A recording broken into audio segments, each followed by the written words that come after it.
the Canadian legal profession sunk to a new low. It all started when the Advocate Society canceled a speaking invitation to an individual by the name of Tariq Haddad. Tariq Haddad is a Syrian refugee turned entrepreneur and a humanitarian advocate. Several weeks ago, the Advocate Society invited Tariq Haddad to be the keynote speaker at its upcoming end-of-term gala in June. But when some Zionist fanatics in the legal profession found out about the speaking invitation, all hell broke loose. Multiple prominent law firms threatened not to buy tables at the end-of-term dinner. The Globe and Mail does not name any of those law firms, but does name a prominent lawyer who strongly opposed the speaking invitation to Tariq Haddad. That lawyer's name is Jonathan Lysis. It bears pointing out that Mr. Lysis has represented the State of Israel in Ontario legal proceedings, and in fact did so very recently. In fact, for all I know, Israel is a current client of Mr. Lysis. Now, either Mr. Lysis did not mention that fact to the Globe and Mail, or the Globe and Mail knew of that fact, but for some unfathomable reason, did not disclose it to its readers. The president of the Advocate Society is a lawyer by the name of Daryl Cruz. I happen to know Daryl Cruz personally, and the reason for that is that back when I was at the University of Toronto Faculty of Law, Daryl was also pursuing a law degree there, and he and I managed to earn a place, along with two other law students, on the Faculty of Law's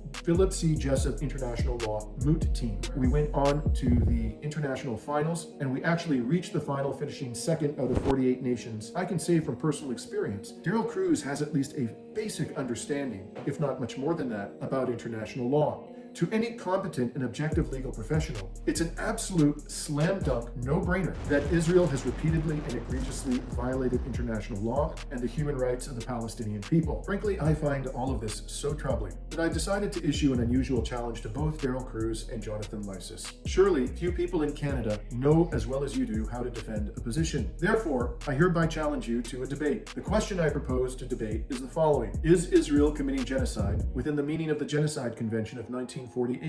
Now, I'm willing to debate both of you at different times, one of you only, or hell, I'm willing to debate even both of you at the same time. And if for any reason neither of you is willing to accept this challenge, then I'm happy to debate any lawyer designated by you who is willing to take on this important question with me.